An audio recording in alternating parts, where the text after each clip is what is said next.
Mesdames, Messieurs, peuple congolais, le 30 novembre 2017, sur Télé Sassou, le sinistre ministre de la communication de la tyrannie de Sassou et d'Enguesso, Thierry Lézin Mungala, a annoncé le risque d'attentat à Brazzaville. La cible, c'était les ambassades de France à Brazzaville et des États-Unis à Brazzaville.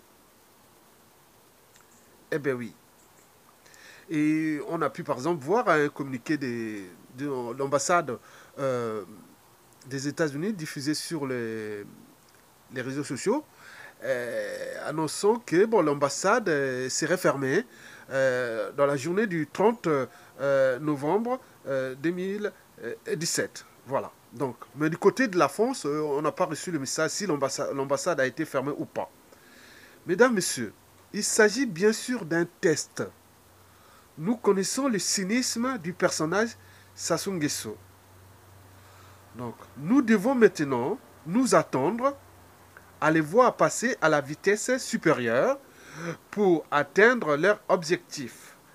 Créer un climat tensiogène et insécuritaire pour les populations terrorisées et affamées et de faire croire au monde entier que le Congo est une cible sérieuse des cellules djihadistes africaines. Pour information, je vous informe que le Congo, au niveau de population, c'est 90% d'animistes chrétiens et moins de 10% de musulmans. Et la plupart des musulmans à l'époque, avant que Sassou arrive au pouvoir, déjà au Congo, on n'avait que 2% des musulmans. Donc c'est lui qui a importé les musulmans. Avant tout, nous avions les musulmans maraboutistes, c'est-à-dire qu'on appelait les Ouara, ouest-africains. Donc ils ne faisaient pas d'attentats autres. Mais depuis Sassou Nguesso II, de 1997 à nos jours, il a importé de manière un peu violente, abusive, de l'islamisation forcée. Et comme s'il se préparait déjà à quelque chose dans son pouvoir. Vous savez, c'est quelqu'un qui est carré, et pour son cynisme, donc il fait son plan. Hein. Vous savez que la plupart des cyniques sont parfois méthodiques et même cartésiens et quand il s'agit de commettre les crimes, parce que le monde de Sassou Nguesso n'est que tourné vers les ténèbres. Mesdames, Messieurs, bon, si ça ne marche pas, alors ils pourront passer à la vitesse supérieure.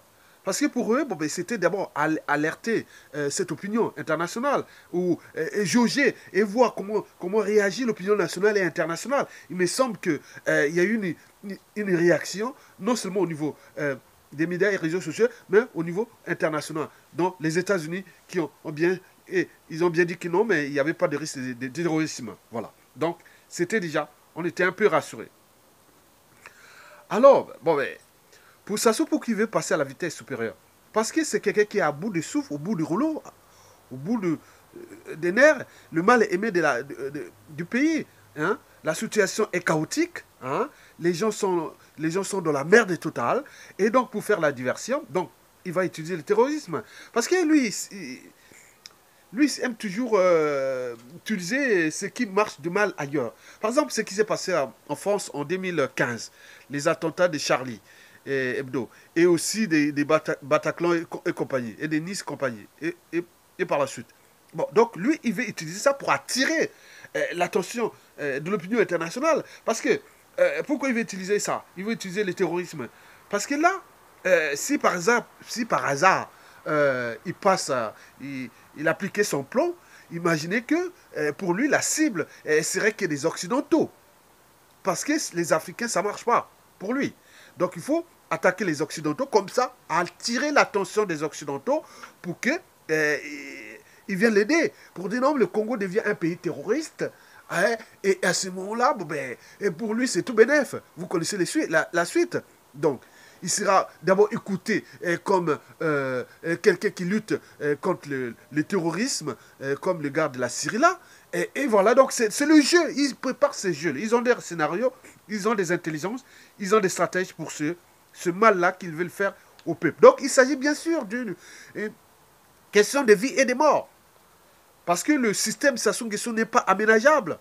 Il n'est que tourné vers les ténèbres et vers la mort. La mort, la mort, la mort. Voilà, mesdames, messieurs, peuple congolais. Donc, pour Sassou, c'est d'abord l'art de diviser pour régner, oui. Donc, là, Sassou, je pense que il va chercher des cibles. Les cibles qui sont choisies occidentaux ne sont pas par hasard. Et pourquoi?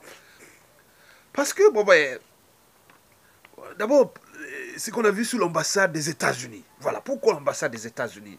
Pourquoi pas d'Afrique ou d'ailleurs? Non, parce que c'est pour attirer le monde, l'attention. La France, d'abord, ambassade de France et des États-Unis à Brazzaville. D'abord, pour attirer l'attention du monde anglophone et aussi francophone. Et surtout les Occidentaux. Oui, parce que les Africains, ça ne marche pas. Donc pour lui, bon, il pourra peut-être utiliser ces méthodes qu'il connaît. Ils ont des scénarios là-bas. Au Yo, ils ont préparé tous leurs scénarios. On pourra s'attendre à des genres de fusillades, des djihadistes dans les ambassades occidentaux à Brazzaville. On peut s'attendre, ou même pour les intérêts occidentaux à Brazzaville ou à Pointe-Noire ou dans le pays. Donc une fusillade djihadiste, surtout en ville, ah oui, en ville, et à Pointe-Noire ou à Brazzaville. Donc on peut s'attendre, parce que le gars est tout pour... Il met tout son cœur pour conserver coûte que coûte ses pouvoirs, parce qu'il a peur d'aller à la CPI, à la Cour pénale internationale, ou neutralisé par le peuple. Donc là, il met tous ses moyens d'État dont il dispose pour fabriquer ces scénarios à la con. Donc on pourrait s'attendre, premièrement, à des fusillades djihadistes d'occidentaux, soit dans les ambassades ou autres. Et là, bon ben, ça, bon ben, il pourra alors se retrouver, selon ces scénarios, il pourra alors se trouver dans la situation de François Hollande en 2015, où il a appelé tous les dirigeants du monde, venir voir. Imaginez qu'on a tué plein d'Occidentaux, des djihadistes ont tué des Occidentaux à Brazzaville. Les États-Unis au courant, toute l'Europe au courant, et tout le monde va venir, hein, et là, il va se faire comme a fait Hollande. Il est jaloux d'Hollande sur ce plan-là.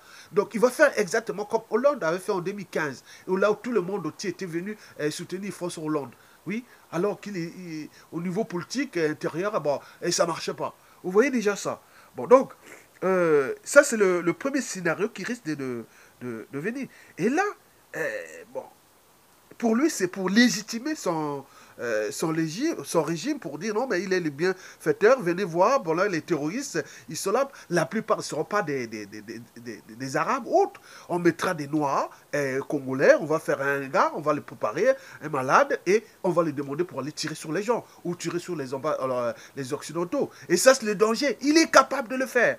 Bon, donc si les États-Unis, tous ces pays occidentaux ne prennent pas les responsabilités, les gars, on connaît l'histoire, on connaît l'historique de ce monsieur. Bon, le risque pour lui, c'est quoi? Par exemple, s'il utilisait ce genre de fusillade djihadiste et préfabriqué par le régime, le risque, c'est que les États-Unis, ils ont les services. Hein, ils peuvent dire non, c'est une mascarade. Et à ce moment-là, les États-Unis prendront les responsabilités. Ils sauront qu'ils ne vont pas aller bombarder un pays où 90% de la population est chrétienne animiste, où il ne demande rien du tout, il n'y a pas de terroristes, donc le problème sera Sassou Nguesso. Le risque est là. Et à ce moment-là, les États-Unis pourront intervenir pour aller neutraliser Sassou Nguesso au Yo, tout de suite, au lieu d'aller bombarder, parce que les États-Unis vont faire la guerre, ils vont bombarder où? Donc il n'y a rien. Donc c'est Sassou Nguesso le problème. Et à ce moment, c'est ça le risque. Donc la fusillade pour Sassou Nguesso, ça risque de lui coûter cher. Bon, donc, deuxièmement, bon, il peut y penser aussi un attentat, l'attentat sur un avion, hein, les avions ou compagnies aériennes, notamment occidentales, qui atterrissent à Brazzaville. Et à ce moment-là, ils volent Brazzaville, Paris, Brazzaville, point, en Occident et autres. Bon, ça explose. Mais Sassou l'avait déjà fait en 1989. La bombe du vol d'UTA, décédé d'UTA, qui a été placée à Brazzaville en septembre, 19 septembre 1989. D'ailleurs, j'avais accompagné un copain qui allait... voilà. J'étais à l'aéroport Mayamaya ce jour-là. Bon, donc, on a vu l'avion décoller. Bon, mais après, le matin, on entend qu'il y a eu attentat. Bon, donc, ça, mais Mitterrand n'avait pas dû gérer ça, parce que les services français étaient au courant que Sassou était impliqué. Et c'est pourquoi Mitterrand n'avait pas digéré ça. Et qu'est-ce qu'il a fait? Il a conduit, malgré qu'il avait demandé à la conférence de la Bolle un an après, le multipartisme, mais en réalité, le président François Mitterrand avait envie d'en découdre avec Sassou Nguesso. Et à ce moment-là, il accompagnait calmement, parce que le Congo, quand même, c'est l'un des piliers de la France-Afrique jusqu'à aujourd'hui, détenu par Sassou Nguesso. Donc, on ne pouvait pas le mettre un peu... Voilà. Donc, on l'a invité dans la sortie dignement, mais en 92, il fait éjecter. Mais il est revenu au pouvoir par qui? Par Chirac. En 97, par les armes, toujours avec la France. Donc, la France fait le double jeu. Mais s'il fait, par exemple, l'attentat, il ne va pas le faire sous la France, parce qu'il sait que, bon, ben, il pourra avoir ces risques-là. Peut-être qu'il va faire sur un autre pays occidental. Et donc, d'où l'enjeu de surveiller ce monsieur. Parce que c'est un pompier pyromane. Il a toujours fait ça. Il applique son programme parce qu'il sait qu'il est au bout de rouleau, à bout de souffle, oui, à bout de nerfs. Voilà. Mesdames, messieurs, peuple congolais. Donc, on a ce scénario-là. Donc, moi, je pense que Sassou Nguesso veut utiliser ces moyens parce que déjà, il faut dire que le peuple est démuni. Parce qu'on n'a plus d'armée. Les militaires sont venus des moutons où aucun soldat ne peut prendre les responsabilités, comme ça se passe partout, dans le monde libre ou dans tous les pays où les militaires ont encore des couilles. Mais là, rien du tout. Donc Sassou Nguesso applique ses plans parce qu'il sait qu'il n'y a plus d'armée. Il n'y a plus d'armée au Congo. Donc le peuple est tout seul. Et l'autre, donc, il sait aussi que, bon, lui, il a la chance de ses plans. Parce qu'il y avait un monsieur qui m'avait dit, il a dit en 2014, il dit, Sassou Nguesso a déjà préparé son plan 2017. Donc 2015, 2016, 2017, Sassou sera là. Et je vous dis, 2018, Sassou sera encore là. Pourquoi? Parce que, nous avons un peuple de moutons qui ne peut pas prendre ses responsabilités, et l'armée aussi, rien du tout. Donc il continue à détruire. Il est en train de fabriquer une poudrière durable. Mesdames, messieurs, donc je parle ici sur les problèmes de vie et de mort. D'abord, donc, pour les problèmes de vie et de mort, parce que le système Sassou Nguesso n'est pas aménageable. Il n'a jamais changé de méthode. Il a toujours tué.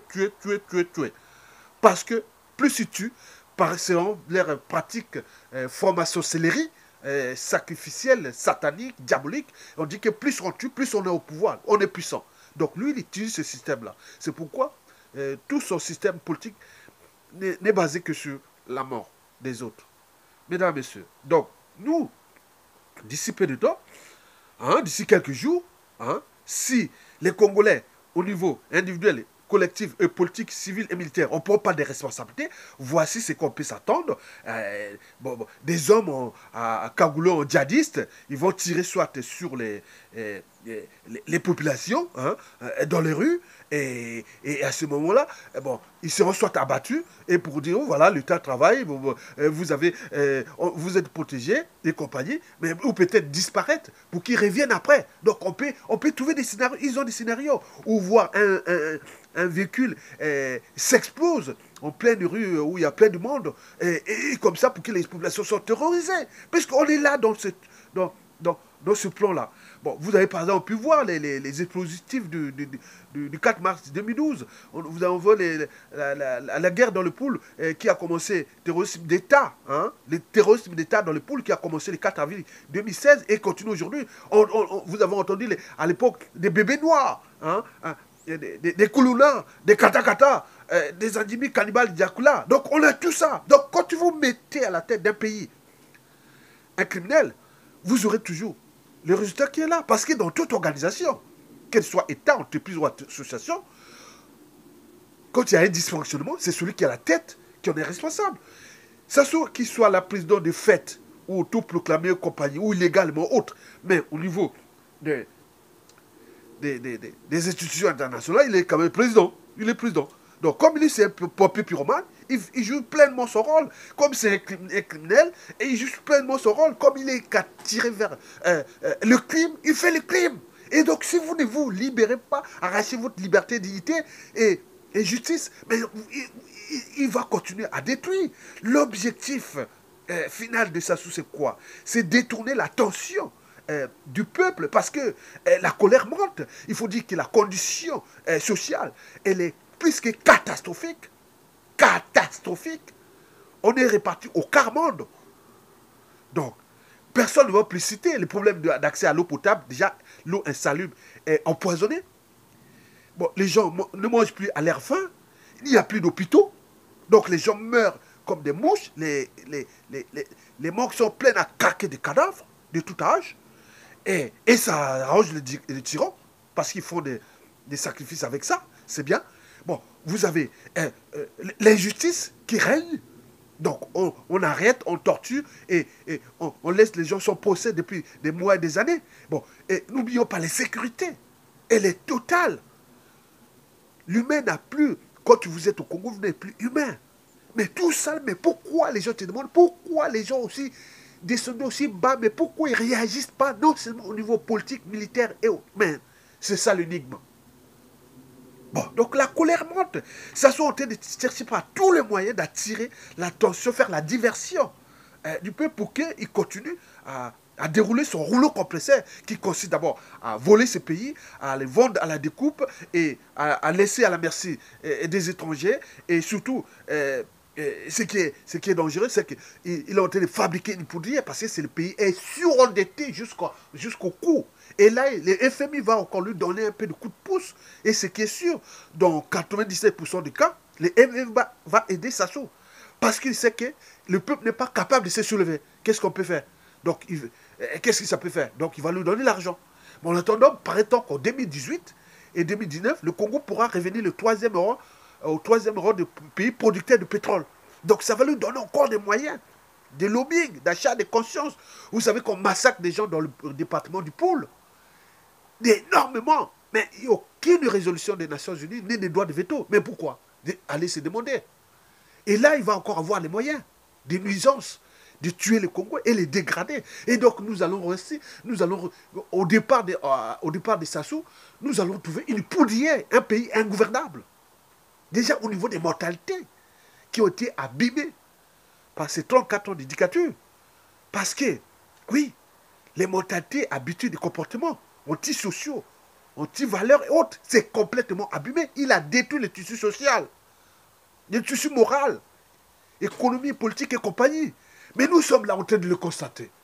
Et là, il est en train de dérouler ce temps. Donc, Sassou sait bien que le risque de soulèvement est réel. Mais pour moi, les contenir. Donc, il fait la diversion, il utilise l'agenda permanent. Hein. Les crises, il ajoute des crises aux crises. Comme ça, les gens passent leur temps à penser que c'est crise.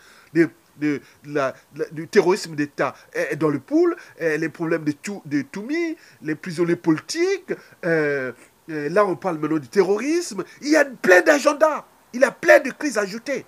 Pour que les gens ne réfléchissent pas, pour que lui, il déroule son rouleau compresseur jusqu'en 2021. Il est temps justement de se préparer et pour léguer ce pays à un des membres du clan comme une vulgaire parcelle de famille. Bien entendu, beaucoup d'activistes, beaucoup de résistants seront déjà morts.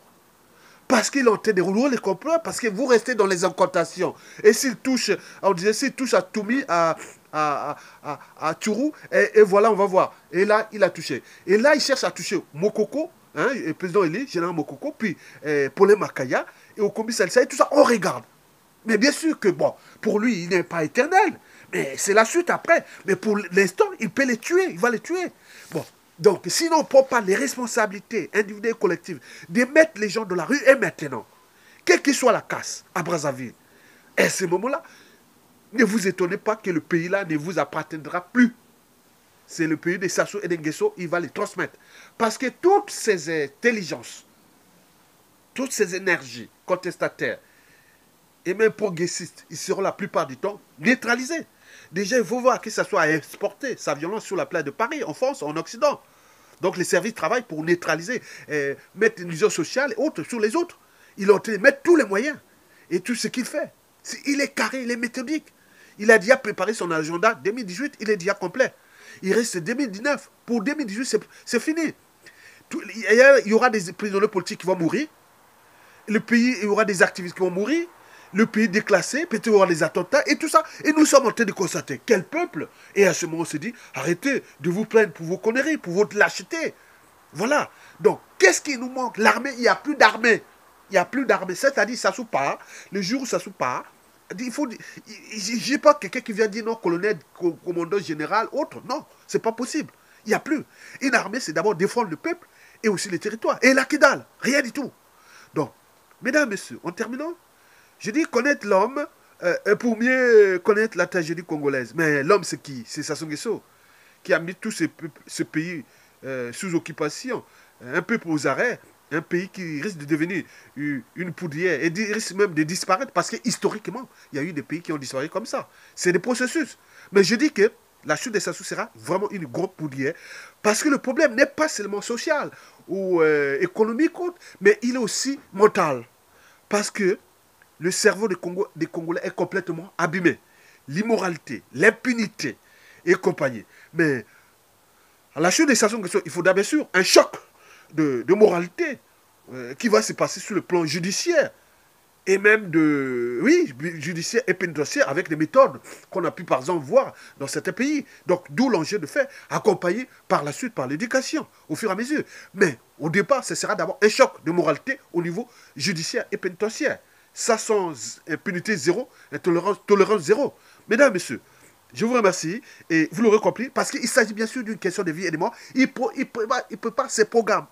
Retenez bien, avant que je termine, retenez bien qui aurait pensé qu'en 2014, quand on s'est dit, ah oui, la ligne rouge, qui aurait pensé qu'on aurait passé 2015 avec ce qu'il a fait, avec les jeunes qu'il a massacrés, et promulgué sa constitution la plus criminogène existante au monde.